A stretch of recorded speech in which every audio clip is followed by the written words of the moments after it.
Bueno, vamos a terminar hoy con nuestro tema de microscopio y tinción, que ya casi la mayoría domina, excepto los que tuvieron el rosario de ceros en la práctica. No se preocupen que esa no va a valer por 40, esa va a valer por 10, porque realmente había en algunos grupos que sí contestaban que les fue bien, pero otros no tanto. Pero a partir de la siguiente práctica sí es sobre 40. La exposición acerca de la disertación de la célula y sus organelos es sobre 40. Entonces ya tienen que hacer una buena presentación con la maqueta y ya todo lo que les expliqué en la práctica. Si hay alguno perdido por ahí todavía que recién ingresó, háblenme, ingrese al grupo de WhatsApp, a ver, les voy a enviar el enlace. Son grupo...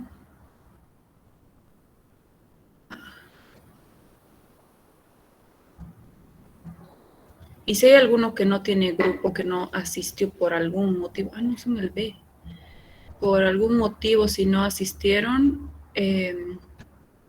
a la práctica presencial, igual háblenme al privado para que les pueda explicar qué hacer. Ya no van a poder introducirse a ningún grupo porque ya están organizados, pero harán otro trabajo.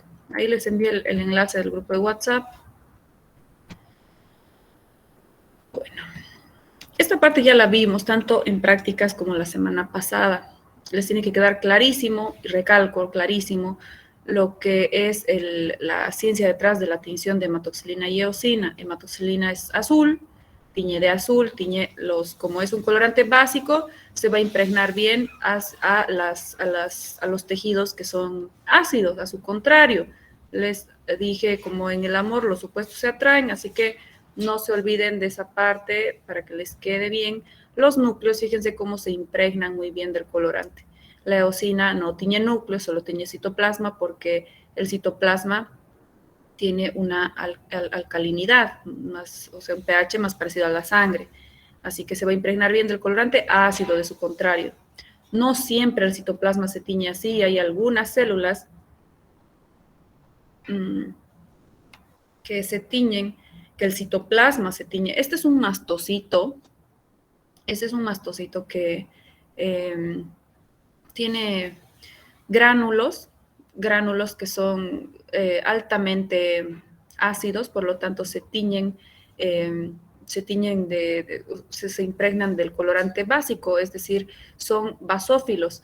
Así que les decía que no en todas las células vamos a tener el citoplasma rosa, ¿no? Depende de que, por eso les explicaba la basofilia, la acidofilia, para que ustedes entiendan que si ven algo, un morado intenso, es porque, o azul en este caso, es porque tiene componentes, gránulos, que se van a impregnar, que tienen una acidez y se van a impregnar del colorante básico.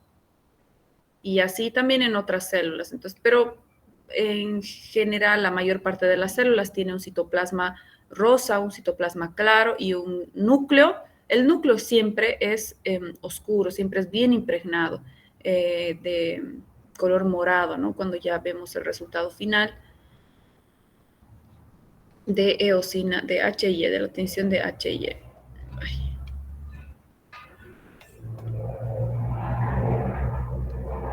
Me da eso. Ahora sí. Acá podemos ver la hematoxilina y eosina teñida ya con su conjunto, como los núcleos se tiñen muy moraditos y el resto, que está mucho más claro, es el citoplasma. Y así podemos identificar célula por célula. Acá les puse la escala del pH, que acuérdense que es el potencial de hidrogeniones, la cantidad de hidrogeniones que presenta. La escala va del 0 al 14, siendo 7 la neutralidad ni ácido ni alcalino. Se supone que el agua que tomamos es neutral. Hay agua alcalina también ahora, ¿no? Entonces hay muchas personas que optan por tomar el agua ligeramente alcalina, pero no tanto, porque si ya se van al otro extremo, podemos generarnos incluso una alcalosis metabólica, que ya les decía que nuestra sangre es ligeramente alcalina, no tiene 8, esto está mal, eso es de internet, ¿no? Pero tiene de 7,35 a 7,45, está encima del 7, por lo tanto somos ligeramente alcalinos. Pero obviamente hay lugares en nuestro cuerpo que van a tener acidez, que van a tener alcalinidad diferente. Por ejemplo, la piel es un poco ácida para poder protegernos de cualquier microorganismo, de cualquier agente. Y el cambio del pH en la piel nos va a generar patologías, nos va a hacer más, nos predispone para alguna, ¿qué dice? Puede aumentar un poco. ¿Aumentar qué? ¿Qué es la tela? ¿Qué se refiere? ¿A qué se refiere, Maristela? Aumentar la tela. ¿A qué se refiere?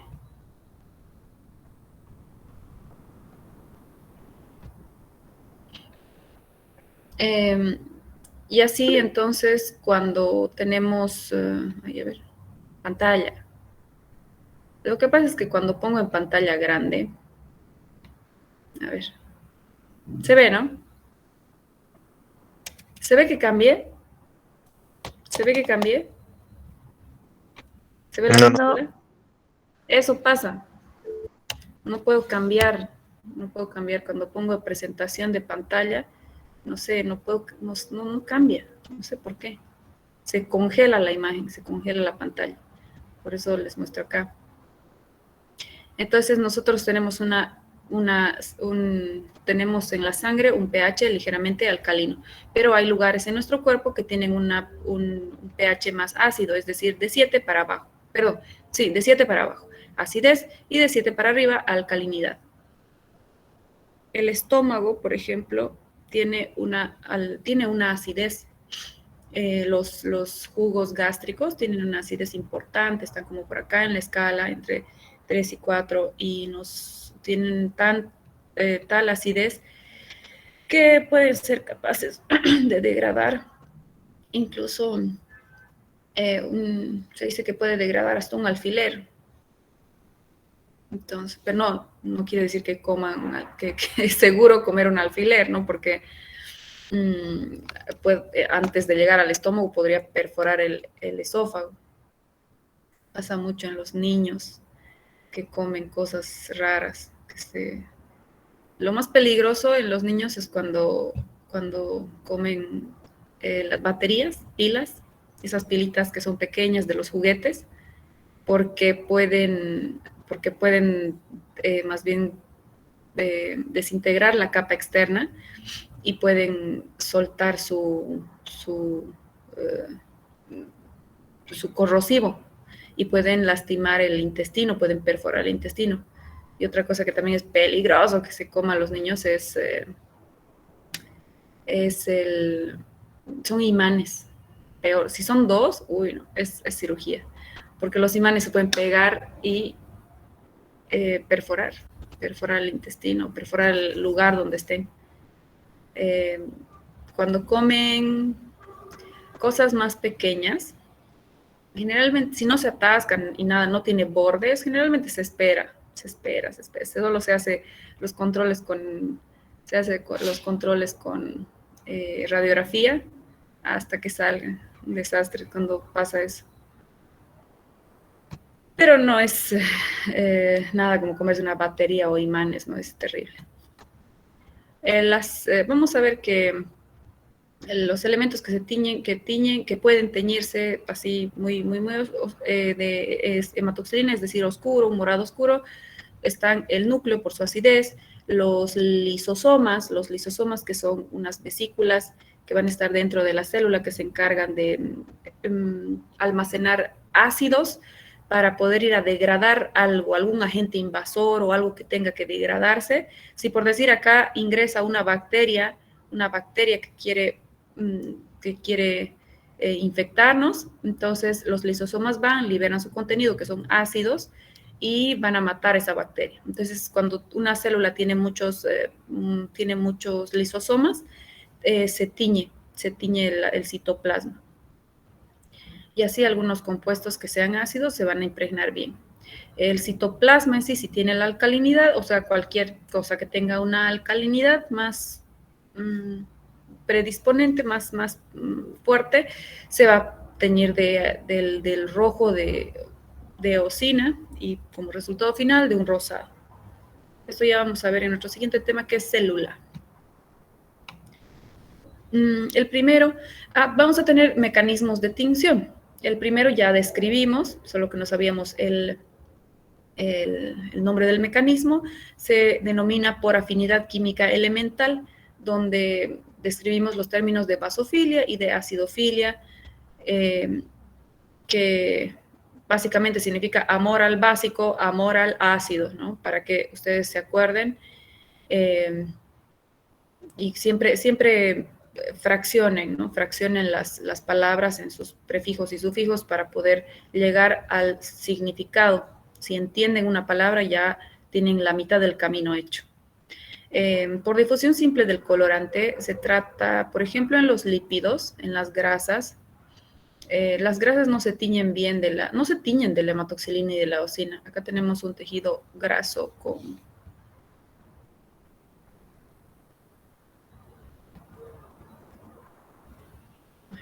Un momentito.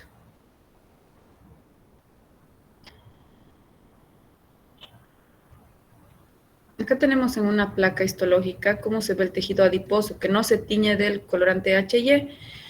Así que solamente se tiñen estos puntitos que vendrían a ser los núcleos y van a haber colorantes que sí se impregnen bien a la grasa, que sería la lipofilia. ¿Cómo se podría traducir la lipofilia?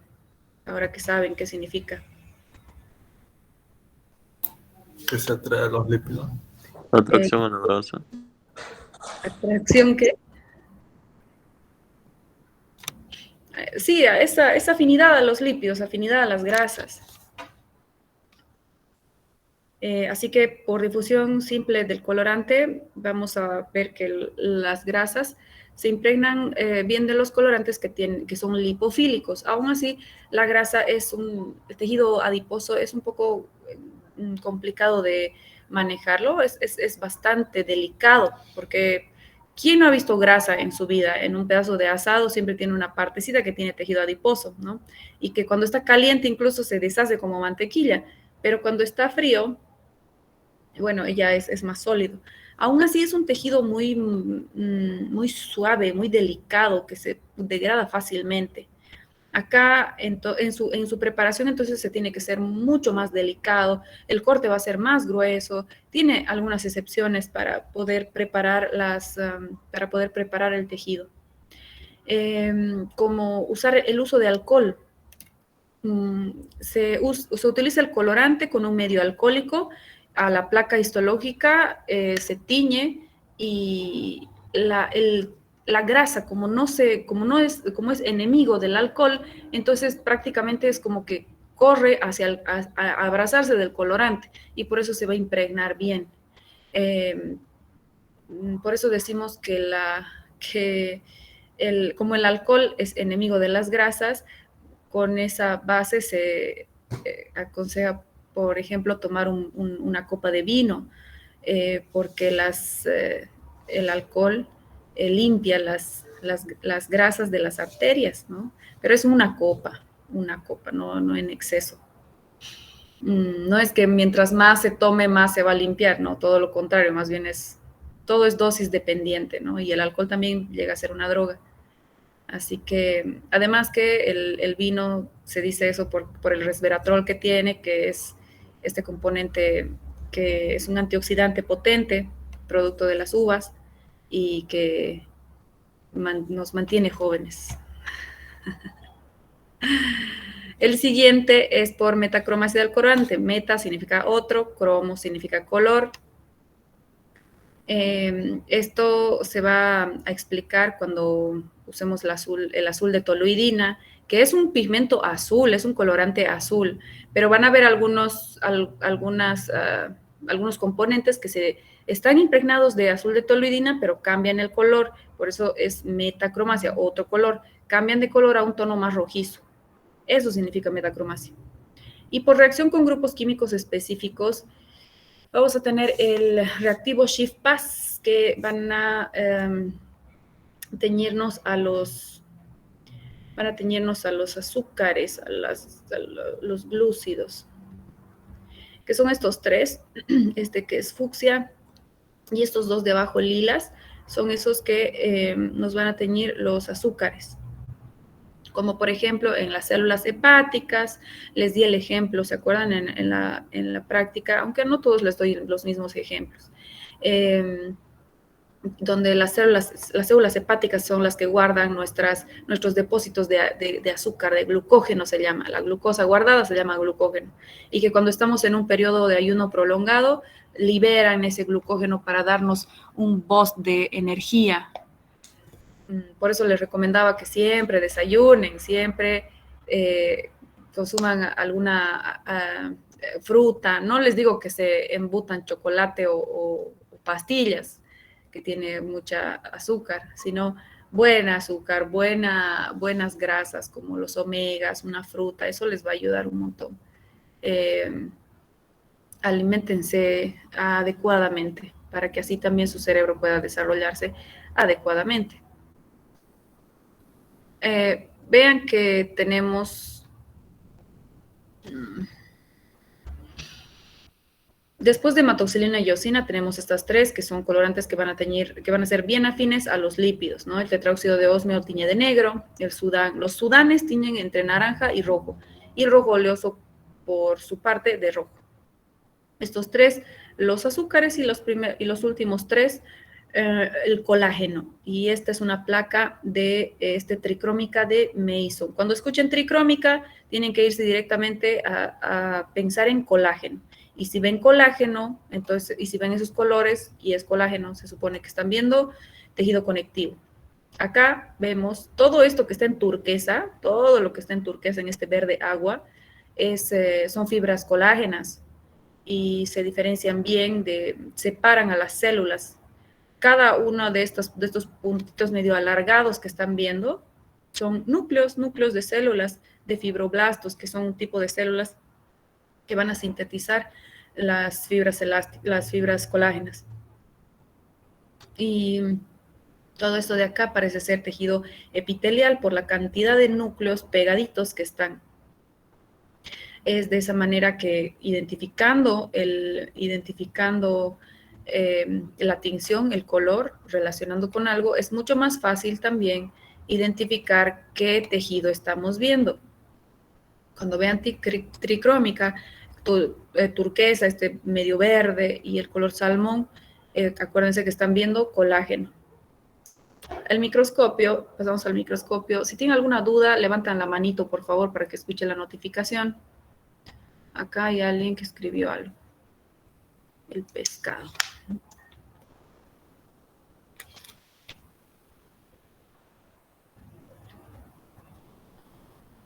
Tengo muchas ventanas abiertas. Ya, acá. Ya vimos esta parte de que la resolución del ojo humano llega hasta 200 micras, máximo a 100. Así que más abajo de eso vamos a tener el microscopio óptico, que tiene un límite de 0,2 micras. Este es el que nos va a ayudar a ver hasta 0,2 micras. ¿Y qué cosas van hasta 0,2 micras? Acá, ¿no? Llegamos a ver hasta bacterias. No se olviden que 1 milímetro tiene 1000 micras, una micra tiene 1000 nanómetros, un nanómetro tiene 1000 picómetros. Y lo que va más pequeño después del límite de resolución del microscopio óptico es invisible al microscopio óptico, pero visible al microscopio electrónico, tanto de barrido como de transmisión, que tiene una resolución máxima de 2 nanómetros. Hasta acá. Así que va a haber virus, moléculas pequeñas, organelos celulares, todo lo que le da la gana, ve el microscopio electrónico. Hay dos tipos de microscopio electrónico. Tenemos el microscopio electrónico de barrido, que es esta super máquina que nos va a amplificar las imágenes, les decía, hasta una resolución de 2 nanómetros, Estas son las imágenes que podemos ver con microscopía electrónica de barrido, que son imágenes de superficie. Este es un ácaro. Ácaros, ¿saben qué son los ácaros, no?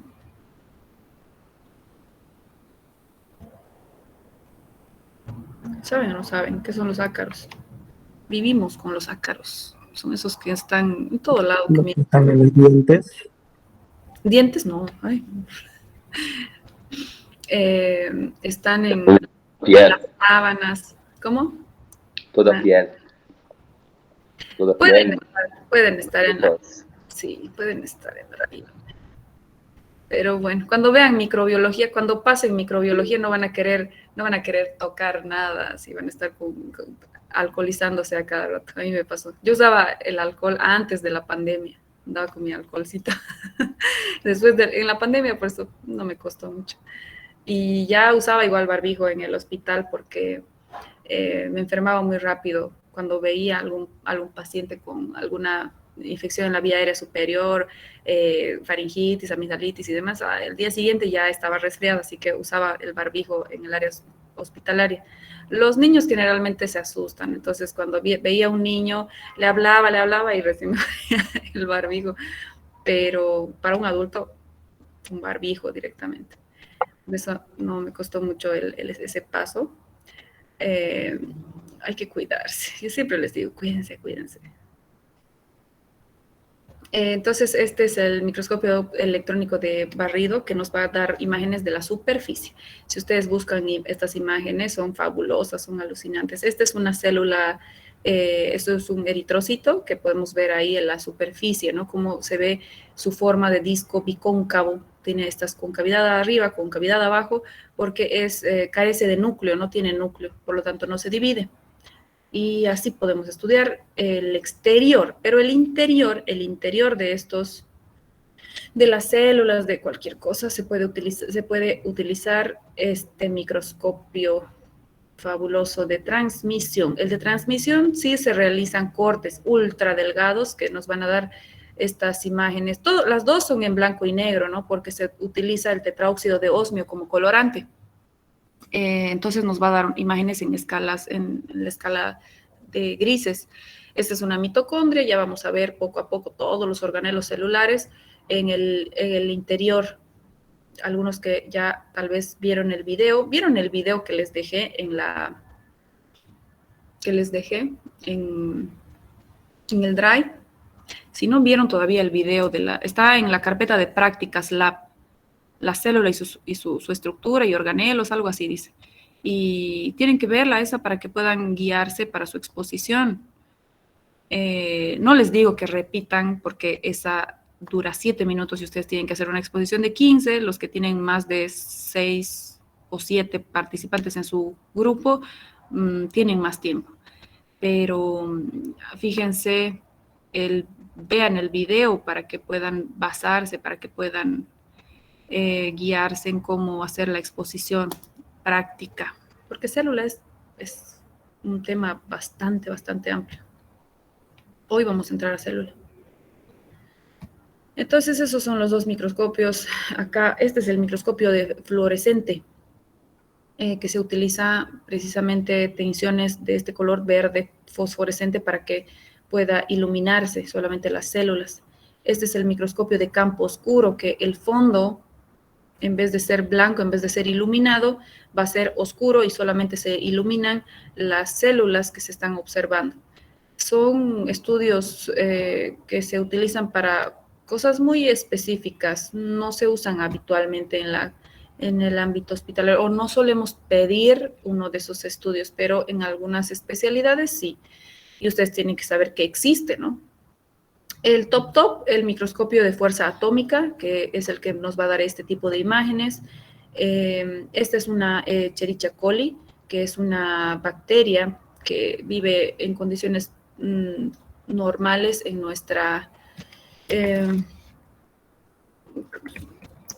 nuestros intestinos. Esta es buena hasta que no es buena.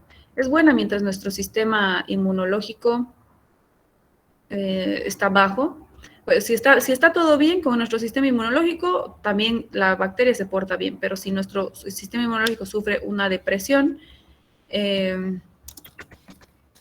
entonces voy a buscar algunas imágenes que quería mostrarles. Si nuestro sistema inmunológico sufre una depresión, se van a volver patógenas y nos puede dar algunas infecciones.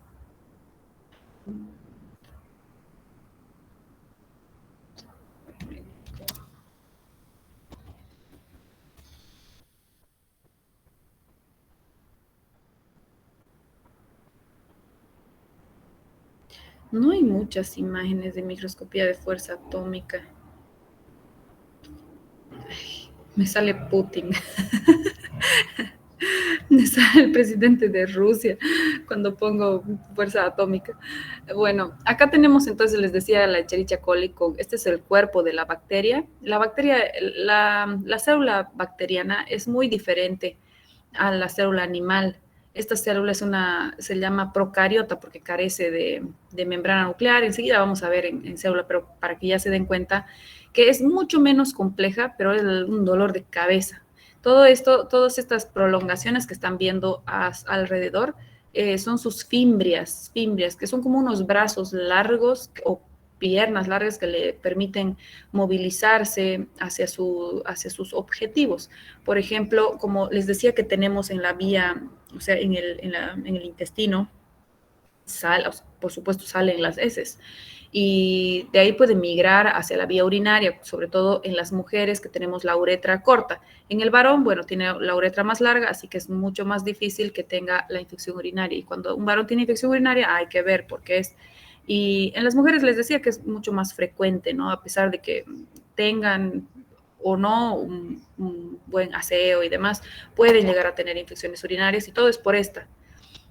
Más del 90% llega a las infecciones urinarias son por esta bacteria y nos migra hacia la vía urinaria con estas sus patas, sus fimbrias, y las coloniza. Sobre todo cuando existe un bajón inmunológico, como por ejemplo en un resfriado, COVID, alguna enfermedad como cualquier tipo de cáncer, cualquier cosa que nos... estrés, el estrés también baja el sistema inmunológico, por eso cuando están en exámenes ya están con sus moquitos, ¿no? Están tosiendo todos, una pena porque se estresan. Tienen que tener siempre una fuga de todo eso, un manejo de estrés, alguna terapia de manejo de estrés. Deporte, irse de shopping, no sé, algo que les desestrese, algo que les haga desconectarse de todo el estrés académico, deben tener para que puedan manejar todo esto y no se enfermen. Bueno, con eso terminamos. Cada logro comienza con la decisión de intentarlo y ustedes ya dieron el primer gran paso, que es el entrar a la carrera. Es una carrera muy noble, larga, pero vale la pena. Encuentren el amor, encuentren la vocación para que sepan si realmente es esto lo que quieren hacer. ¿Sí? ¿Tienen alguna pregunta acerca del tema? Doutora, a bactéria que acabaste de falar, que é responsável por a maioria das infecções, qual o nome dela mesmo? Escherichia coli. Acá, ahí abajito dicen E. coli, ¿no? Escherichia coli. Escherichia coli es su nombre completo. Es una enterobacteria porque se encuentra en los intestinos, por eso se llama enterobacteria. Hay un montón de enterobacterias más, solo que esta es muy problemática, es como esos niños peleadores en un kinder, así. Es la más problemática que tenemos les decía, puede dar diarreas, puede dar otro tipo de infecciones también, pero el tema con las infecciones urinarias es complejo porque estas son las que mayormente las generan. La E. coli. ¿Ya? ¿Eso Gracias, todo? doutora. Bueno, pasamos entonces al otro tema que es célula. Danae. Doctora, disculpe, entonces tenemos 4 tipos de microscopio, ¿verdad? Si no me Sí, equivoco. hay varios, hay. Pero los principales que mencionó. Los que vamos a utilizar nosotros o sea, y las imágenes que vamos a poder ver en la mayor parte de los temas son de microscopía óptica, que tenemos que dominar todas, en todos los temas vemos microscopía óptica. Y microscopía electrónica, porque tenemos que ver el interior de la célula, las características más, mucho más microscópicas del interior de las células de cada tejido. Esas las vemos en imágenes porque no tenemos el microscopio electrónico, no va dentro de nuestro avance, ¿no? Y ¿en qué tema es? Sistema nervioso. En sistema nervioso, que ya les decía que es un tema complejo, que es el que vemos al final, que siempre tiene excepciones a la regla, siempre tiene cositas así. En ese sí vemos algunas imágenes de microscopía fluorescente, vemos se puede ver con microscopía ¿cómo se llama esta? De campo oscuro, se ve con otro tipo de microscopios también, porque es un tejido que, ya les decía, es muy, muy especializado. Entonces, por ejemplo, HIE, hematoxilina y eosina, no vemos en tejido nervioso. Utiliza otras tinciones, utiliza otras cosas para poder ser visualizado. Así que en ese tema sí vamos a utilizar imágenes de otros microscopios, pero en general en todos nuestros temas, microscopía óptica primero y microscopía electrónica como secundariamente. Ya, gracias, doctora. Bueno, ahora nos toca la célula. La célula es un tema igual base. Ustedes vieron la célula en colegio, ¿no? Como lo básico, y me imagino que también se acuerdan, si ya pasó mucho tiempo del colegio, igual es básico el conocimiento general de núcleo, citoplasma, membrana y los organelos. Cada uno de los organelos son los que vamos a explicar ahora. Estas diapositivas se las voy a subir hoy en la noche. Tengo clases hasta tarde hoy, así que en la noche se las voy a subir. Bueno, entonces la célula es la unidad funcional, estructural, anatómica y genética de todo organismo vivo. Es un rezo que ustedes tienen que saber de memoria por tantas veces que van a repetir. Vamos a ver primero, a ver algo de historia. La célula tiene ya vimos hace poco de dónde proviene el nombre de la célula, ¿no? Proviene de Robert Hooke. Robert Hooke, que veía a través del microscopio, veía estas láminas de corcho que tenían unos espacios como unas celdas a las que, bueno, de cela sacó célula, cela que significa hueco, estas celditas, estas cavidades. Se quedó con ese nombre, es célula, a la unidad más pequeñita que tiene todo ser vivo, que es la célula, ¿no? La unidad básica, estructural, funcional y genética. Vamos a tener dos grandes grupos celulares, las procariotas y las eucariotas. Eu significa bien, para otras palabras también, para otros términos. Siempre acuérdense, aprendan los sufijos, prefijos. Eucariotas, entonces, van a ser aquellas células que presentan membrana nuclear, es decir, que su material genético no esté nadando en su piscina, sino que esté todo contenido en una membrana llamada núcleo, membrana nuclear. Así que su carga, su material genético está enrollado, está súper cubierto, está muy contenido en el núcleo, gracias a su membrana nuclear. Mientras de las procariotas son organismos celulares mucho menos complejos, como las bacterias que no tienen membrana nuclear. Eso es lo que diferencia. Su material genético está regado en su piscina, ¿sí? En su citoplasma. Entonces En las eucariotas vamos a encontrar dos tipos de células, las animales y las vegetales. Las que nosotros estudiamos son la célula animal, por eso es que su trabajo es de la célula animal, así que su maqueta tiene que ser de la célula animal. No me lleven vegetal. Les digo 80 veces y al final llevan vegetal, no sé por qué. O bacterias. Bueno, creo que se confunden con las células que ven por ahí, que algunas son bacterias, otras son vegetales, pero es de otras carreras, es de bioquímica, de farmacia, no sé, de otras carreras. Medicina, la animal. ¿Qué más? Entonces, la célula va a tener un protoplasma. El protoplasma es básicamente su agua.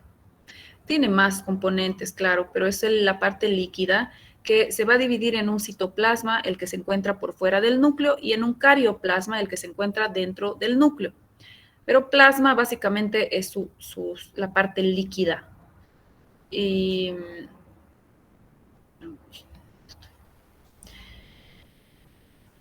entonces sería el citoplasma, todo lo que está alrededor del núcleo, donde están suspendidos los organelos, y el carioplasma en el interior de la membrana nuclear, en el interior del núcleo, donde está nadando, donde está flotando el material genético. En cada una de nuestras células está nuestro material genético, o sea, la carga, la herencia que tienen de sus padres, de papá y mamá, está acá en todos los núcleos de todas nuestras células. Por eso es que en los estudios de paternidad, en el famoso test de paternidad, ¿qué se utiliza como muestra para poder hacer el test? ¿Qué se utiliza? Hasta en las películas se ve, ¿no? El ADN. Pero, ¿qué muestra se utiliza? De saliva, de sangre. Claro, no hacen una biopsia de médula ósea, sino hacen con un hisopado basta, o sea, un hisopado de la cavidad oral, un poco de saliva. Ahí tenemos células de la cavidad oral, células epiteliales, donde vamos a sacar el ADN y ya sabemos cómo es su cariotipo, su carga genética, y compararlo con el otro, ¿no? Entonces, de esa manera podemos, Maristela. E pelo cabelo também tem como. Porque en la raíz, pero no tiene que ser un cabello cortado, ¿no? Porque ya son células muertas estas. Mientras se utiliza desde la raíz, ¿no? Que tenga la parte del folículo para poder extraer el ADN de esas células, de las células del folículo. Sim, graças. Así es.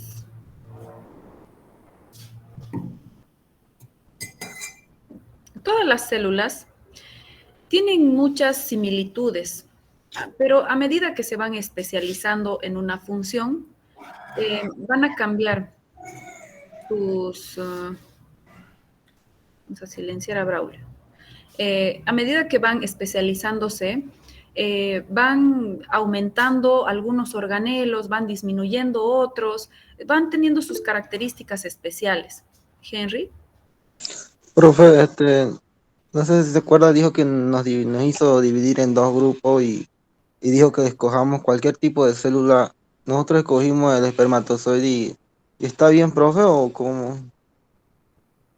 Henry, ¿está estudiando para profesor o para médico? No soy profesora. Bueno, sí, está perfecto que escogen el espermatozoide, pero no se olviden que su tema principal es la célula y sus organelos, así que en ese espermatozoide expliquen los organelos celulares que contiene. ¿Entendido? Ya, doctora, muchas gracias. No se desvíen. Si hacen una célula distintiva, perfecto, pero si hacen neuronas, si hacen un enterocito, un hepatocito, igual, describan los organelos celulares. Pueden hablar obviamente algo de que sea coherente su exposición. Si van a hacer una neurona, entonces Y bueno, mi tema es la célula y sus organelos, describo la célula y sus organelos y por qué escogí esta célula, ¿no? Esta célula es especial porque estas son sus funciones, entonces en base a eso tiene algunos cambios celulares, algo así podrían decir. Por ejemplo, el espermatozoide. ¿Qué pasa con el material genético? El espermatozoide es un gameto, es el gameto masculino, por tanto es una célula haploide, quiere decir que tiene la mitad de información genética, es decir, 23 cromosomas en vez de 23 pares, tiene solamente 23 cromosomas para que cuando se una con el óvulo formen los 23 pares. Por lo tanto, eso es algo característico. Además, el espermatozoide tiene un flagelo, cosa que ninguna de nuestras otras células tiene. Es la única célula en el ser humano que tiene ese flagelo, que es esa cola que le permite movilizarse. Entonces, si mi maqueta tiene el espermatozoide, explicaré. ¿Y qué es eso? Es el flagelo que le permite movilizarse a través del canal cervical, por el útero, a las trompas, para llegar hacia el óvulo. De esa manera, para que sea coherente. ¿Me doy a entender?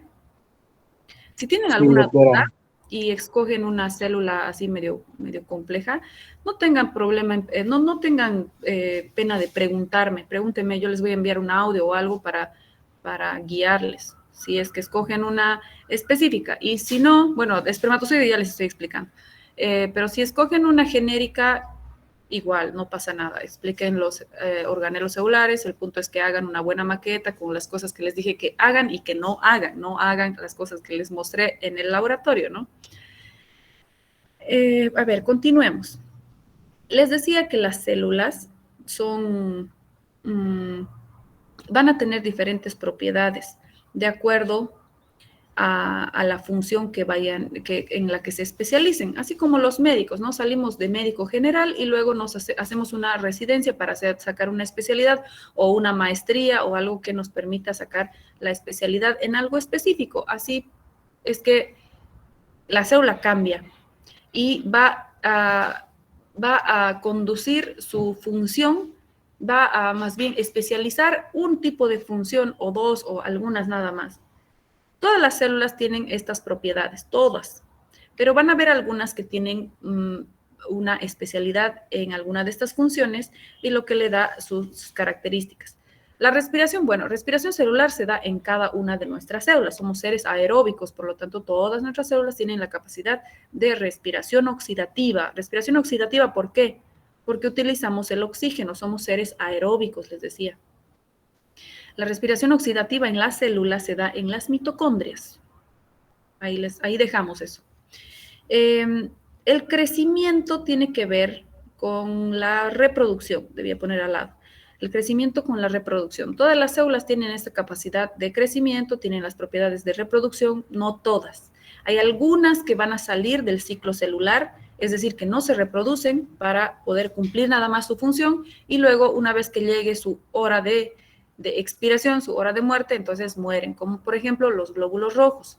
Los glóbulos rojos son unas células que tenemos, son los eritrocitos, lo que le da coloración a nuestra sangre, por lo que cual son rojos, por eso se llaman glóbulos rojos.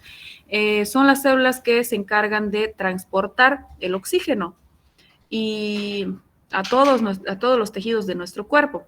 Estas células tienen una característica, no tienen núcleo, por lo tanto no tienen material genético en el núcleo, por lo tanto no pueden reproducirse, no pueden hacer mitosis. Así que estas células salen del ciclo celular, solamente nacen, crecen, trabajan y mueren. Nacen, crecen, trabajan y mueren, así como los pobres chinitos, ¿no? No sé si vieron esos documentales de la explotación laboral que hay en China. Bueno, así trabajan los eritrocitos que nacen, crecen, trabajan y mueren. Sus 120 días, alrededor de 120 días pueden vivir nada más y luego mueren. Pero no es que nos quedamos anémicos o nos da un bajón de sangre, sino es que aunque no se reproduzcan, cómo es que se van a ir reemplazando, gracias a formas más jóvenes producidas por nuestra médula ósea. La médula ósea tiene células madre que hasta la adultez nos siguen produciendo los eritrocitos, los glóbulos rojos, y liberan en la sangre, y así de esa manera generan, nos liberan generaciones nuevas de glóbulos rojos para que nuevamente trabajen sus 120 días y luego mueran por apoptosis, por muerte celular programada. Las neuronas también salen del ciclo. Las neuronas tampoco pueden reproducirse, no pueden hacer mitosis. ¿Por qué? No tienen esa capacidad porque son células altamente especializadas en conducción nerviosa, así como pueden ver en la imagen, les dejé eso. Las neuronitas son fabulosas, me encantan las neuronas. Son células, Dios, ¿dónde están? Acá ven en la imagen dos neuronas que son una que está llevando la conducción nerviosa lentamente y otra que está llevando la conducción rápidamente. Ya vamos a ver a su tiempo todo esto, pero estas son las células que se especializan precisamente en la conducción del impulso nervioso. Así que no se van a ocupar de reproducirse, no se van a ocupar de estar de fiesta, solamente trabajan y trabajan. Tienen capacidad de regeneración. Cuando alguna vez pasa una sección de su axón, pueden llegar a regenerarse, es decir, puede llegar a la parte que está separada, puede llegar a unirse. Alrededor de 3 meses le toman, o sea, es lenta la recuperación de una neurona o de tejido nervioso. Eso pasa, por decir, en una sección de algún nervio motor, es difícil la recuperación, la fisioterapia. Entonces, tienen que tomar en cuenta todo esto. Les puse estas neuronas para explicarles las siguientes 2 propiedades. Las siguientes 2 propiedades son la conductibilidad y la irritabilidad. Acá las van a ver. Irritabilidad, conductibilidad. La irritabilidad es esa capacidad de reacción. La capacidad de reacción que tienen las neuronas es increíble. Estas 2 están bien desarrolladas en las neuronas. Entonces, cuando nosotros sentimos algún estímulo doloroso, algo muy frío o calor o presión, algo que nos genere una reacción, o sea, algo que capte la neurona, va a viajar por la vía sensitiva a nivel central, a nivel del sistema nervioso central. En el sistema nervioso central se procesa esa información. Si yo toqué una olla caliente, por decirla con la mano, toqué una olla caliente, esa información viaja por la vía sensitiva a través de las neuronas, viaja a nivel central y a nivel central se traduce, se procesa y dice, ¿qué está pasando acá? Hay dolor, siento dolor, y es por esa olla. Entonces lo que hay que hacer es enviar la respuesta por la vía motora, que también es por las neuronas, envían la respuesta motora, o sea, de acción, para que retiren la mano. Todo esto se hace en milisegundos, ¿no? No nos quedamos 5 minutos esperando la vía sensitiva y la vía motora.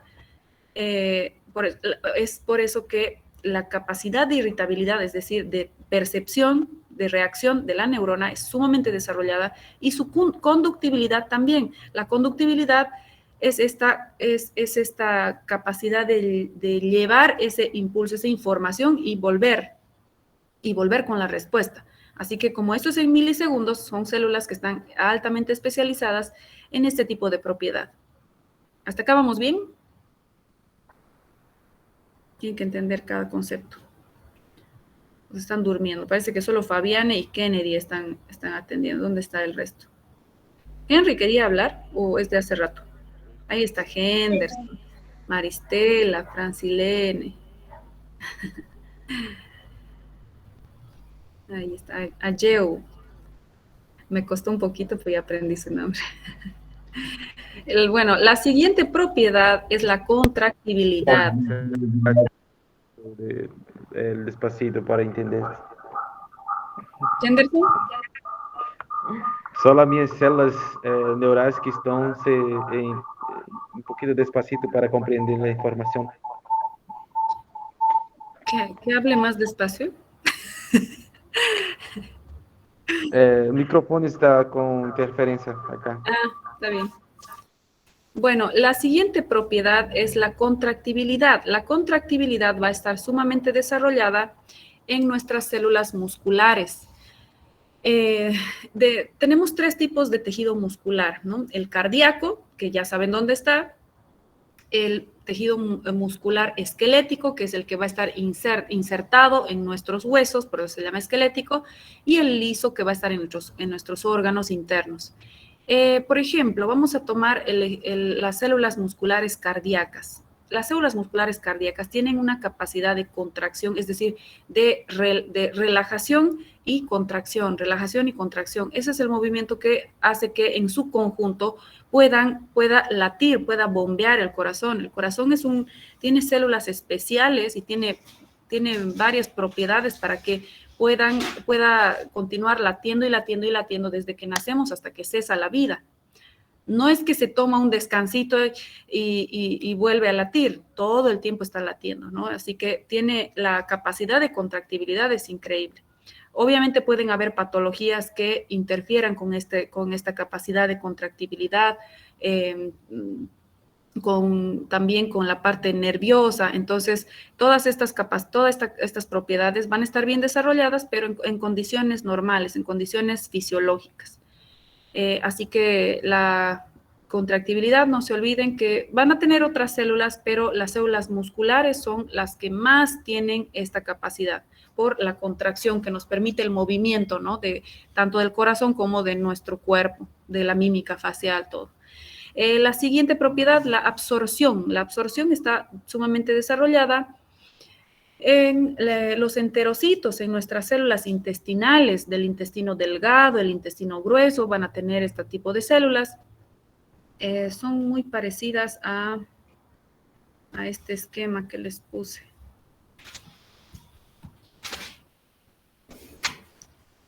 Esta es una célula muy parecida al enterocito, solo que el núcleo tendría que ser más largo, más ovalado. El enterocito, la célula intestinal me refiero, tiene una capacidad de absorción increíble. ¿Por qué? Porque tiene unas microvellosidades que van a aumentar la superficie de su membrana exponencialmente y por lo tanto van a tener esa capacidad de absorber nuestros nutrientes. En el intestino delgado absorben los nutrientes y en el intestino grueso ya absorben líquido para formar las heces, ¿no? Pero en el intestino delgado se ocupan netamente de absorber nuestros nutrientes. Y depende del lugar donde esté pasando los alimentos, van a tener específicamente la afinidad a algunos nutrientes, y también algunas vitaminas. Cuando realizan una resección de una de las partes del intestino, tenemos que tener en cuenta siempre, o sea, los cirujanos tienen que tener en cuenta siempre qué tipo de vitaminas, qué cosas se absorbía a ese nivel. ¿Para qué? Para poder reemplazar para poder dar un suplemento a esa persona. Por ejemplo, la B6, la vitamina B6 se absorbe en el segmento terminal del intestino delgado. Así que si una persona, por mala suerte, hizo una apendicitis con peritonitis que se perforó y tuvieron que resecarle esa parte junto con esa parte del intestino, o por un tumor o por lo que sea, le sacaron esa parte del intestino, esa persona va a quedar con una deficiencia para absorber la vitamina. Así que a esa persona, ¿qué debemos hacer? Darle como complemento, darle la vitamina como complemento nutricional extra, porque va a tener esta dificultad para poder absorber en ese sector. Así, diferentes sectores del intestino van a absorber también diferentes minerales, nutrientes, grasas y de todo. El intestino grueso, básicamente agua, porque es el que ya va a formar, ¿no? las heces. Pero tienen gran capacidad de absorbente. ¿Qué más nos falta? Absorción. Secreción. La secreción va a estar sumamente desarrollada en las glándulas. La secreción es la producción de una sustancia útil para el cuerpo, como hormonas, enzimas, proteínas. Esa es la secreción, el que una célula sea capaz de sintetizar algo útil para el cuerpo. La excreción es la propiedad de más bien sintetizar basura, o sea, producto de todas de la reacción de secreción, de sintetizar algo útil, también vamos a tener productos de excreción, como por ejemplo el agua, el CO2. El CO2 es un metabolito, o sea, algo que ya no nos sirve, que tiene que expulsarse. Entonces, la célula lo que hace es liberar este metabolito que no nos sirve. La secreción libera algo útil y la excreción libera algo inútil, basura. Y luego se va a ir a eliminar en el órgano correspondiente, como por ejemplo en el riñón. En el riñón lo que eliminamos, ¿qué es? Agua, urea, sodio, algunos minerales más, nitritos, algunas cositas más que salen en un examen de orina, por ejemplo. Entonces, cuando nuestros riñones en condiciones normales lo que hacen es filtrar nuestra sangre, sacar el agua extra, producto de reacciones metabólicas, y también los productos de desecho, como la urea, que se va a eliminar a través de la orina.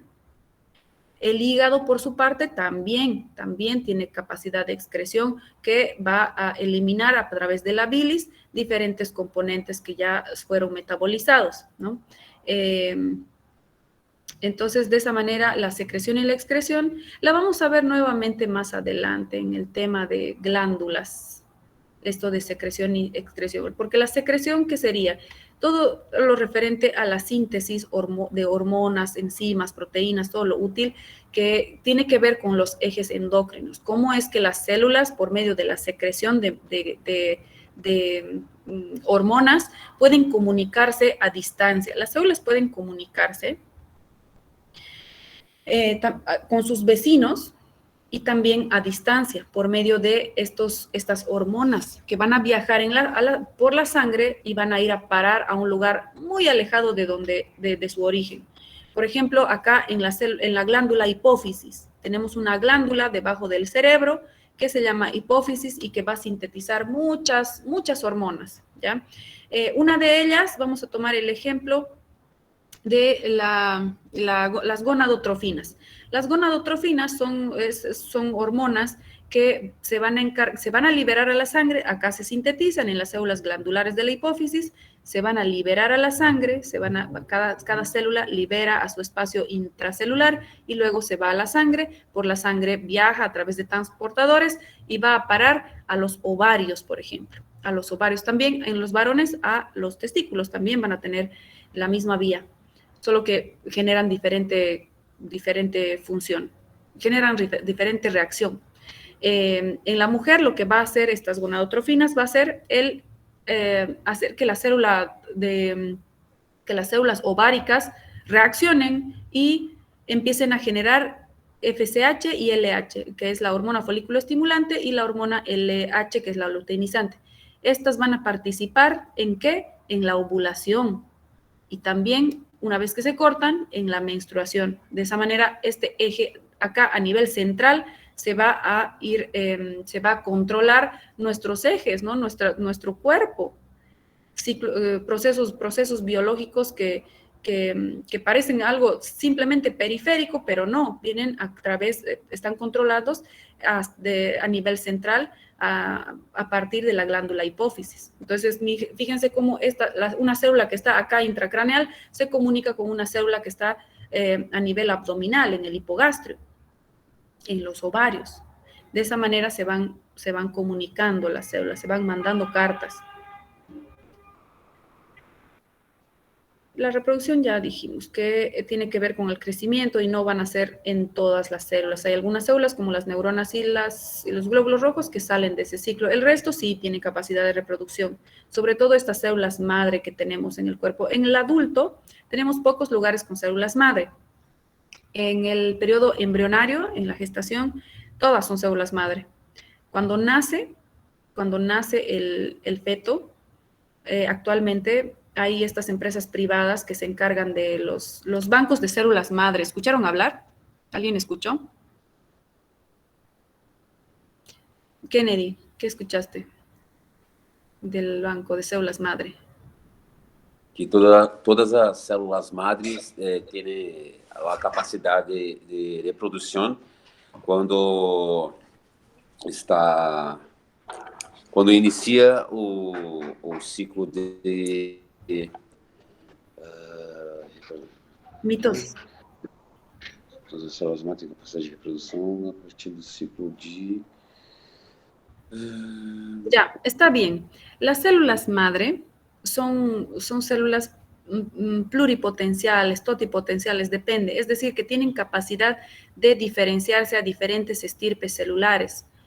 Tienen mucha capacidad de reproducción, por lo tanto tienen capacidad de regeneración. Actualmente hay empresas privadas que se encargan de, es un servicio privado, o sea que hay que ir a buscarlo. En el momento del nacimiento van a absorber, van a tomar muestras de cordón umbilical, que es el que va a tener las células madre, sin dañar a la madre, sin dañar al feto ni nada. Se saca estas muestras, sí, se las procesa y se las guarda en un banco de células madre. No hay banco de células madre acá, sino que se las llevan a otro país. Hay una empresa que es gringa, es la que conozco. Es costoso, pero bueno, es un método muy avanzado para que en un futuro, si esa persona requiere, si esa persona necesita, por decir, le dio leucemia, le dio algún cáncer de médula ósea o le dio algún tipo de enfermedad que requiera terapia con células madre, esas células madre son totalmente compatibles consigo mismo porque son sus células, no va a tener ese riesgo a rechazo tan temido y sirve muy bien entonces para eso y también podría servir para sus familiares, para estas personas que son compatibles, ¿no? Por eso muchas personas están optando por recoger las células madre y guardarlas en estos bancos. Henry, adelante. ¿O es de hace rato?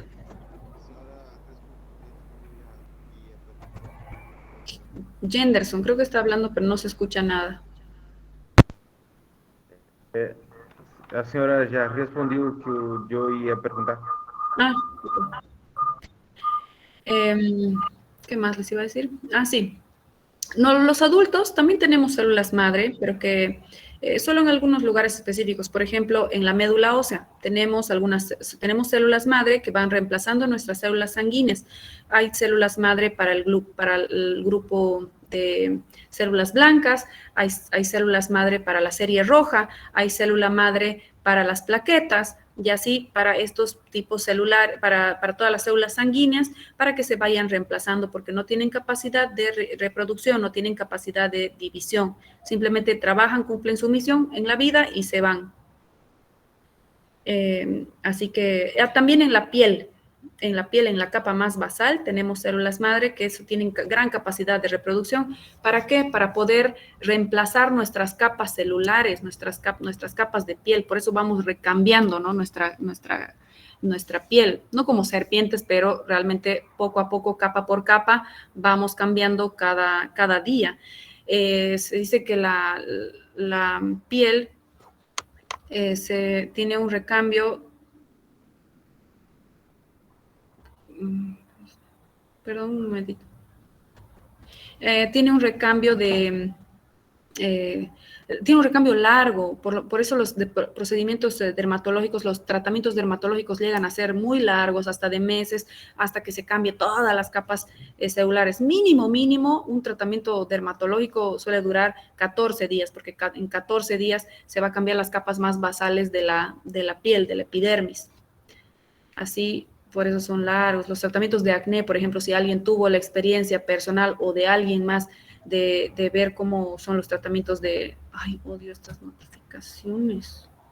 Esos tratamientos para el acné, por ejemplo, son larguísimos. Pueden hacer 3, 6 meses, un montón de tiempo, porque hay que regular, hay que esperar el recambio. Ya les decía, y el resultado es en meses, ¿no?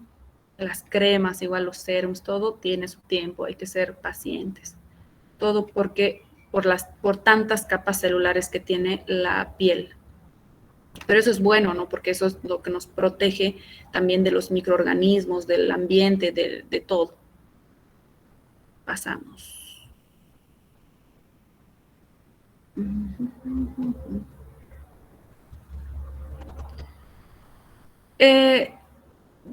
Una vez que vemos todas las propiedades, ahora podemos ver el metabolismo que se realiza dentro de la célula. La célula tiene dos vías, una de síntesis y otra de degradación.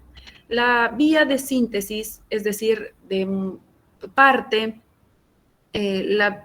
vía de síntesis parte de moléculas muy básicas, de moléculas sencillas, para poder sintetizar las moléculas complejas útiles para alguna acción específica. Y el catabolismo es la vía donde la célula se encarga de degradar más bien compuestos complejos a sustancias de desecho, a productos finales después de una vía metabólica.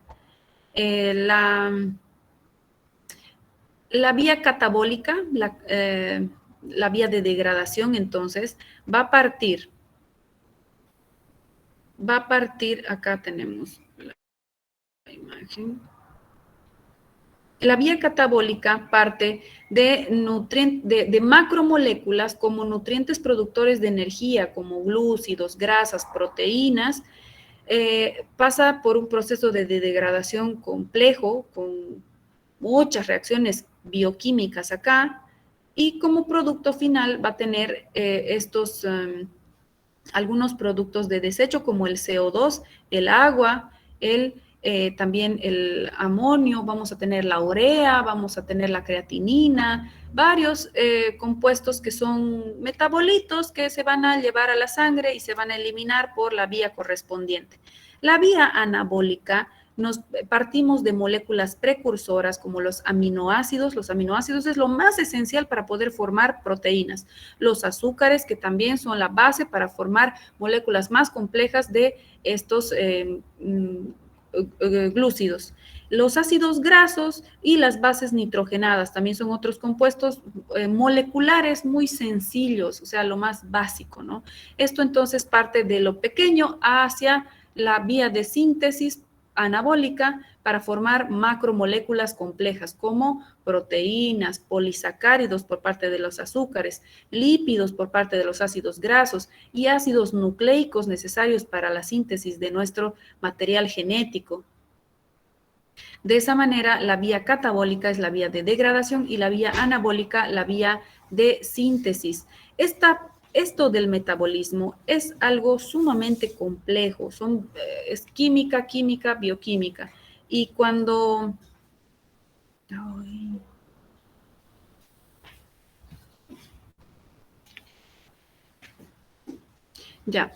les decía que la vía catabólica, es de degradación y la vía de anabolismo es de síntesis. Entonces, como son procesos muy complejos, como son procesos bioquímicos que son un montón dentro de la célula, estos los ven en una materia por separado que se llama bioquímica. La ven es materia de segundo año, por lo tanto, verán en tercer semestre, cuarto semestre, bioquímica. Es complejo. Van a ver que la química de colegio era pan comido. Así que bioquímica, estudien mucho bioquímica, es complicado.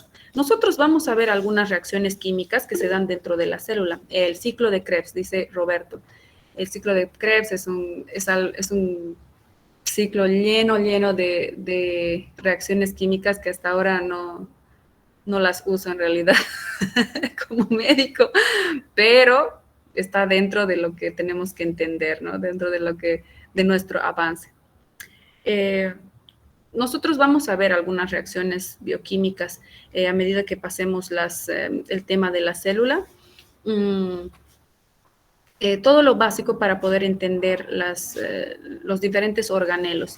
Pero en conjunto, o sea, en conjunto ya mucho más complejo, además relacionado con otros tejidos, con otros órganos, lo van a ver en bioquímica.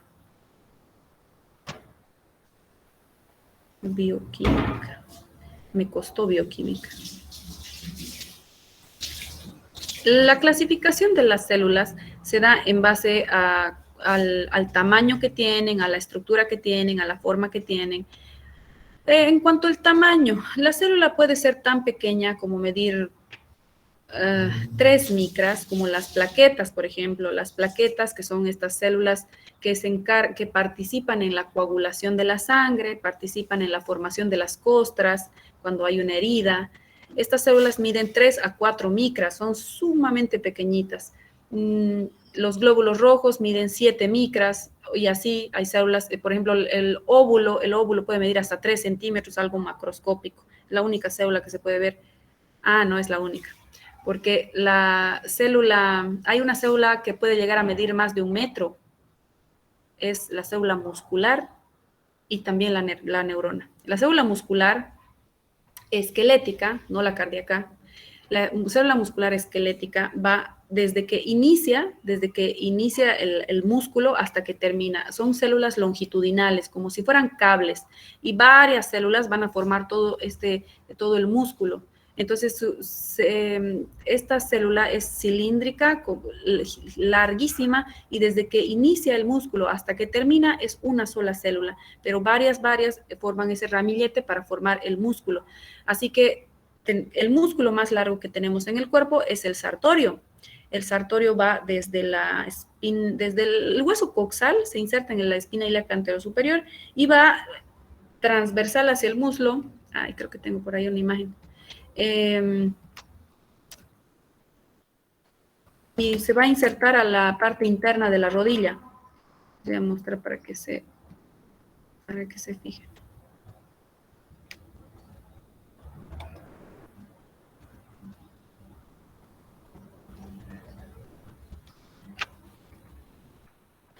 ¿Ve? ¿Se ve o no se ve? Sí, doctora, sí. Ahí estamos viendo el famoso sartorio que está en rojo. Les decía que ese es el músculo más largo y va desde acá, no se ve bien su inserción, pero está insertado en el coxal y acá por la parte interna de la rodilla. Este músculo, desde que inicia hasta que termina, puede llegar a medir incluso 1 metro. Bueno, depende de la estatura de la persona, ¿no? Yo mido 1,62, así que imposible que mida 1 metro mi sartorio. Mide más chiquito, pero igual es largo. Y desde que inicia hasta que termina, la célula muscular va a tener este tamaño, son células largas. Y el nervio que acompaña, el nervio que va a inervar también las extremidades, sobre todo la que llega hasta la punta del pie, va a tener igual una longitud hasta más de 1 metro. No será la cabeza de la neurona, es decir, el soma va a ser solamente, va a tener el mismo tamaño, no va a ser pequeño, pero el axón, que es esa prolongación larga que tiene, va a ser larguísima, puede llegar a medir hasta 1 metro. Entonces, el tamaño de las células va a variar de acuerdo también a su función, a lo que realice para vivir, a lo que realice en la vida. Luego tenemos la clasificación por su forma. Por su forma también va a variar de acuerdo a su función. Esta célula muscular que veíamos tiene una forma cilíndrica. La célula nerviosa, que es este esquema que está acá atrás en café, tiene una forma, creo que por ahí teníamos una neurona, ¿no? Acá. Va a tener este aspecto despeinado arriba, que son esas prolongaciones, esas dendritas, que van a captar el impulso nervioso de otras células y van a conducirla hacia el soma y luego hacia su axón. Entonces, tiene esta forma característica para cumplir su función. Así, células células de otras regiones en nuestro cuerpo van a tener diferentes tamaños o diferentes formas, perdón, de acuerdo a su función. Las células de nuestra piel son planas. Las células de nuestra vía respiratoria, por ejemplo, son cilíndricas, cada una de acuerdo a la función que realiza. Hay esféricas, planas, prismáticas, estrelladas, de todo. Y esta otra clasificación por su estructura es muy básica, porque constituida por 3 elementos básicos: membrana plasmática, que es la membrana que va a proteger, recubrir, es una membrana semipermeable que permite el paso de algunas sustancias e impide el paso de otras. Es la membrana que va a comunicar con el medio externo y también con otras células. El citoplasma, que es el líquido donde donde están suspendidos los organelos, y el núcleo donde está enrollado en ovillos el material genético, que tiene el carioplasma, que es el líquido donde está todo ese bollo de material genético. Y acá tenemos algunas imágenes de las formas celulares. Ya les decía, la célula muscular es así, ¿no? Muy, muy larga. Esta es una célula muscular lisa, no es la que tenemos en los músculos, no es la que les había mostrado. La célula muscular esquelética, la de nuestras articulaciones y demás, es una célula cilíndrica y larguísima con muchos núcleos. Esta es una célula muscular del visceral, de los órganos. El glóbulo rojo tan pequeñito, ahí tiene 7 micras nada más. El espermatozoide tiene su forma característica para su función característica. El glóbulo blanco es un poquito más grande, tiene diferentes formas de acuerdo a cuál va. Hay 5 tipos de glóbulos blancos. El hepatocito es una célula hexagonal o poligonal, así esa es su forma. La neurona, bueno, es como una señora despeinada. El enterocito tiene una forma cilíndrica y así depende a qué célula estemos viendo y depende a su función. Acá vamos a quedar. Todos los grupos se quedan hasta acá. Creo que hasta acá. Acá vamos a quedar en la diapo 7 para la siguiente clase. Con ustedes nos vemos el día de la práctica, el día de sus prácticas, entonces no se olviden ir ya con todo su material. No les voy a permitir la entrada ya con mandiles. Habían algunos que no llevaron su bata blanca, su mandil clínico, así que es un requisito para entrar al laboratorio. Como estudiantes de medicina tienen que tener la bata, no es por molestar, tienen que tenerla, así que vayan con la bata, vayan presentables. Se van a tomar fotos. Tenemos que tomar algunas fotos para fin de año, cuando entrego los formularios de práctica. Nos piden algunas fotos. Entonces, me gustaría tomarles con sus maquetas. Así que vayan presentables. No me refiero a que súper pintados, peinados, porque tienen que estar a lo que me refiero en presentables es que tienen que tener los gorros, el barbijo, la bata blanca. No pueden ir con short, tienen que ir con pantalón, ya les decía, zapato cerrado y demás. Hay alguien que nos habla. Diego Flores dice, ¿incluirme algún grupo? Uy, no creo. Hábleme por privado. Este es mi número. Ay.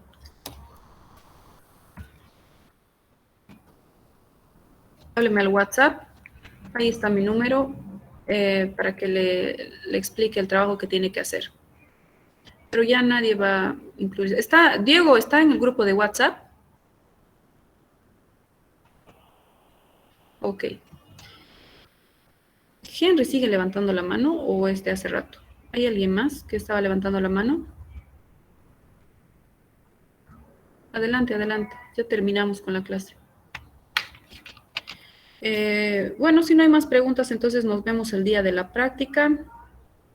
Que tengan buen fin de semana. Adiós, adiós a todos. Nos vemos, doctora. Doctora. Nos vemos.